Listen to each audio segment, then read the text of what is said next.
ونصلي على رسوله الكريم أما بعد فأعوذ بالله من الشيطان الرجيم بسم الله الرحمن الرحيم وتركنا بعضهم يومئذ يموج في بعض ونفخ في الصور فجمعناهم جمعا وعرضنا جهنم يومئذ للكافرين عرضا الذين كانت أعينهم في غطاء عن ذكري وكانوا لا يستطيعون سمعا أفحسب الذين كفروا أن يتخذوا عبادي من دوني أولياء إنا أعتدنا جهنم للكافرين نزلا۔ سورۃ الکہف کا درس چل رہا ہے۔ اسی سورت کی آیت نمبر 99 سے لے کر 102 تک تلاوت کی گئی۔ گزشتہ آیتوں کے اندر تفصیل کے ساتھ اللہ رب العزت نے مشرکین کے جو یہودیوں سے پوچھ کر سوالات کیے تھے ان تینوں کے جوابات دے دیے گئے کہ انہوں نے جو سوال کیا تھا کہ ذوالقرنین کون تھے اور اصحاب کہف جو غار والے تھے وہ کون تھے، اور تیسرا ایک سوال انہوں نے روح کے بارے میں کیا جن کا تذکرہ بھی گزر چکا۔ مفسرین نے لکھا ہے کہ یہ ساری صورت اتر چکی اور ان کے سامنے حقیقت آ چکی، لیکن ان میں سے کوئی بھی ایمان نہیں لایا تھا۔ تو وہ ضد کے وجہ سے ایمان نہیں لایا کرتے تھے، اور ضد کا علاج کوئی دنیا میں ہوا نہیں کرتا۔ ساری تفصیل ان کے سامنے آ گئی اور ایک ایک کر کے الگ سے آ گئی، لیکن انہوں نے آخر میں پھر بھی نہیں مانا، اور تمام باتیں اللہ رب العزت نے ان کے سامنے تفصیل کے ساتھ رکھ دی آپ صلی اللہ علیہ وسلم کے ذریعے جو کچھ انہوں نے سوالات کیے تھے۔ تو ذوالقرنین نے جو دیوار آخر میں بنائی تھی جس کا کل تذکرہ ہوا، جو یاجوج ماجوج کہا کہ آ کے پریشان کرتے ہیں، اس کے لیے ہمارے لیے دیوار ایک بنا دیں، تو ذوالقرنین نے دیوار بنا دی تھی۔ پھر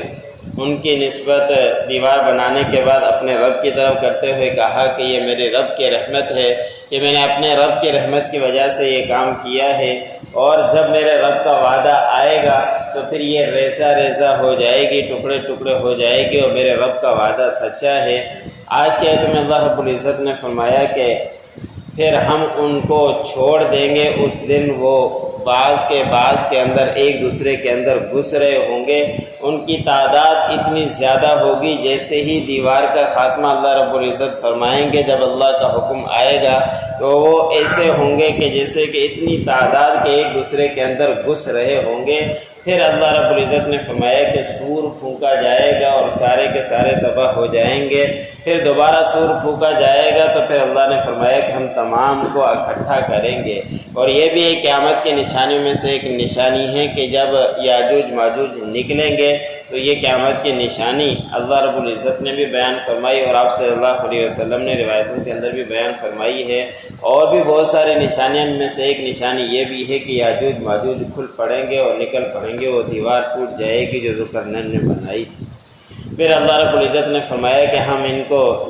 اس دن جہنم کے سامنے کافروں کو پیش کریں گے، اور ان کا ٹھکانہ یہی ہے، اور ان کے سامنے جہنم آئے گی تو اس وقت پھر وہ واویلا مچائیں گے، لیکن دنیا کے اندر وہ باتیں نہیں مانا کرتے تھے۔ اللہ نے فرمایا کہ یہی لوگ ہیں کہ ان کے آنکھوں کے اوپر میری نصیحت کے پردے پڑے ہوئے تھے، کہ میری نصیحت کی طرف غور و فکر نہیں کیا کرتے تھے، قرآن پاک کی طرف غور نہیں کیا کرتے تھے، وقت کے نبی آ کر ان کو سمجھایا کرتے تھے ان کی طرف غور نہیں کیا کرتے تھے، ساری باتیں آ کے وہ بتلایا کرتے تھے کہ یہ دنیا عارضی ہے، ختم ہونی ہے، آخرت کا حساب کتاب ہونا ہے، دنیا چھوڑ کر چلے جانے ہیں، اور جہنم بھی ہے جنت بھی ہے، تمام باتیں ان کو بتلائی جاتی تھی، لیکن وہ میری نصیحت سے اعراض کیا کرتے تھے اور میری نصیحت سے ان کے کانوں میں پردے پڑے ہوئے تھے۔ پھر اللہ نے فرمایا کہ وہ طاقت ہی نہیں رکھتے کہ اس بات کو سنیں، جو سننے کا ارادہ ہی نہیں کرتا اور وہ اپنے کانوں کے اندر روئی ڈال دیتا ہے، اور پھر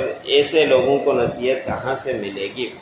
پھر اللہ رب العزت نے فرمایا کہ کیا آپ گمان کرتے ہیں ان لوگوں کے بارے میں جنہوں نے کفر کیا اور میرے علاوہ دوسروں کو انہوں نے اپنا معبود بنا لیا ہے، دوسروں کو اپنا مشکل کشا بنا لیا ہے، اور دوسروں سے اپنی مدد طلب کیا کرتے ہیں، کیا پھر بے شک ہم نے ایسے لوگوں کے لیے جہنم کو تیار کر رکھا ہے مہمان نوازی کے لیے کہ جب وہ جہنم میں جائیں گے ان کا وقت مقرر ہے جب وہ آئے گا کہ دنیا کے اندر کفر کیا کرتے تھے، اب ان کی مہمان نوازی جہنم کے اندر کی جائے۔ وَتَرَكْنَا بَعْضَهُمْ يَوْمَئِذٍ يَمُوجُ فِي بَعْضٍ، اور ہم چھوڑ دیں گے ان میں سے بعض کو بعض اس دن گھس رہے ہوں گے۔ وَنُفِخَ فِي الصُّورِ فَجَمَعْنَاهُمْ جَمْعًا، اور ہم سور پھونکیں گے پھر ہم ان کو جمع کریں گے، اکٹھا کرنا۔ وَعَرَضْنَا جَهَنَّمَ يَوْمَئِذٍ لِّلْكَافِرِينَ عَرْضًا، اور ہم پیش کریں گے جہنم کو اس دن کافروں کے لیے پیش کرنا۔ الَّذِينَ كَانَتْ أَعْيُنُهُمْ فِي غِطَاءٍ عَن ذِكْرِي، کافر وہ لوگ ہیں کہ جن کے آنکھوں میں میری نصیحت کے پردے پڑے ہوئے ہیں کہ میری نصیحت کی طرف غور و فکر نہیں کیا کرتے۔ وَكَانُوا لَا يَسْتَطِيعُونَ سَمْعًا، اور نہیں وہ اس پردے کی وجہ سے طاقت رکھتے ہیں کہ وہ باتوں کو سنیں۔ أَفَحَسِبَ الَّذِينَ كَفَرُوا أَن يَتَّخِذُوا عِبَادِي مِن دُونِهِ أَوْلِيَاءَ، کیا بس آپ گمان کرتے ہیں ان لوگوں کے بارے میں جنہوں نے کفر کیا اور وہ بناتے ہیں میرے بندوں کو میرے علاوہ مددگار؟ إِنَّا أَعْتَدْنَا جَهَنَّمَ لِلْكَافِرِينَ نُزُلًا، بے شک ہم نے تیار کر رکھا ہے جہنم کو کافروں کے لیے مہمان نوازی کے لیے۔